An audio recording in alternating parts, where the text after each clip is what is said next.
نماز کی برکت سے درباری کی جان بچ گئی۔ ایک مرتبہ ایک درباری سے کوئی سخت جرم سرزد ہو گیا۔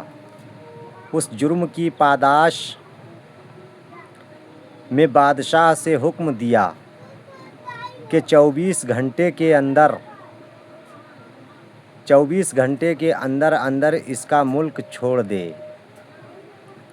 درباری گھر لوٹ آیا اور پریشان ہو کر بیٹھ گیا کہ 24 گھنٹے کے اندر ملک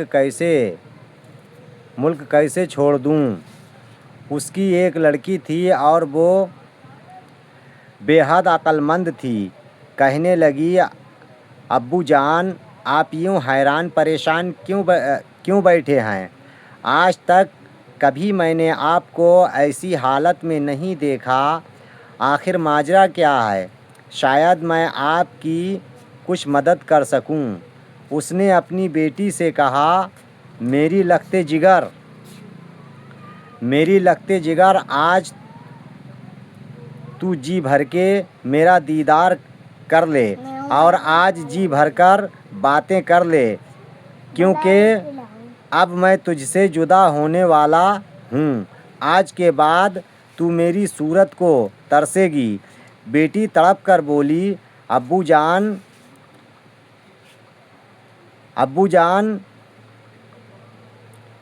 حاکم بدہن، آپ مجھے کیوں دور کر رہے ہیں اور آپ کیوں ایسی مایوس کن باتیں کر رہے ہیں؟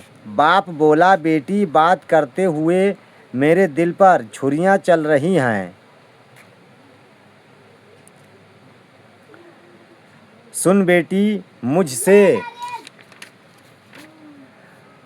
سے فلاں جرم سرزد ہو گیا ہے۔ بادشاہ طیش میں ہے۔ اس نے مجھے حکم دیا ہے کہ مجھے حکم دیا ہے کہ 24 گھنٹے کے اندر اس کے ملک سے نکل جاؤ، اور اتنے کم وقت میں ملک چھوڑنا ناممکن ہے۔ جب بادشاہ کے سپاہی مجھے یہاں موجود پائیں گے تو پکڑ کر لے جائیں گے اور بادشاہ مجھے مروا دے گا۔ یہ بات سن کر بیٹی مسکرائی۔ باپ بولا، بیٹی، میری جان جا رہی ہے اور تو مسکرا رہی ہے۔ بیٹی بولی، ابو جان، آپ فکر نہ کریں، انشاءاللہ بادشاہ آپ کا بال بھی بیکا نہ کر سکے گا۔ آپ بے فکر ہو کر اطمینان سے سو جائیں۔ باپ حیران ہوا، مگر وہ بیٹی کی ذہانت کا معترف تھا۔ مطمئن ہو گیا کہ چلو دیکھیں کیا ہوتا ہے۔ جب وقت گزرنے کے قریب آیا تو بیٹی بولی، ابو جان، آپ مسجد میں چلے جائیے اور نماز میں مشغول ہو جائیے۔ چنانچہ اس نے ایسا ہی کیا۔ وقت مقررہ پر بادشاہ کے سپاہی اس کی تلاش میں نکلے۔ پتہ چلا کہ وہ اپنے گھر کے قریب مسجد میں مصروف نماز ہے، اور بادشاہ نے حکم کر دیا تھا کہ اگر وہ سلطنت کی حدود میں مل جائے تو اس کو پکڑ کر قتل کر دیا جائے۔ سپاہی شش و پنج میں پڑ گئے کہ وہ نماز میں مصروف ہے، ہم اس کو کیسے پکڑیں؟ بادشاہ کے پاس حاضر ہو کر انہوں نے صورتحال پیش کی۔ بادشاہ نے علماء اکرام سے مشورہ طلب کیا۔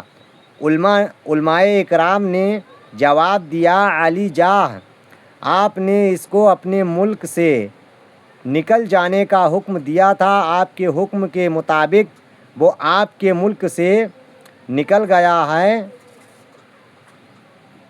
اب وہ بادشاہ حقیقی کے ملک میں محب عبادت ہے، یہاں پر آپ کی حکومت نہیں ہے۔ بادشاہ بے بس ہو گیا اور اس نے احکام قتل بھی واپس لے لیے۔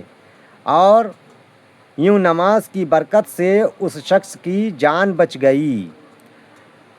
نماز پڑھتے رہیں، اس کی جناب میں گڑگڑاتے رہیے، آخر کار اس کو رحم آ ہی جائے گا، بلکہ تلا ہوا ہے کرم بندہ پروری کے لیے۔ نمازی گویا اپنے مولا کے دروازے پر دستک دے رہا ہے۔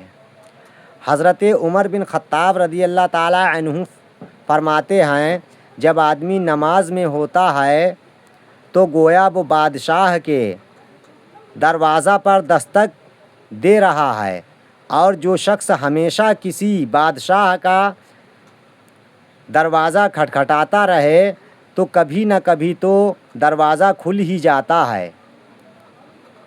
امتحان کے کہاں قابل ہوں میں، پیارے اللہ بے سبب بخش دے مولا تیرا کیا جاتا ہے، بے سبب بخش دے مولا تیرا کیا جاتا ہے۔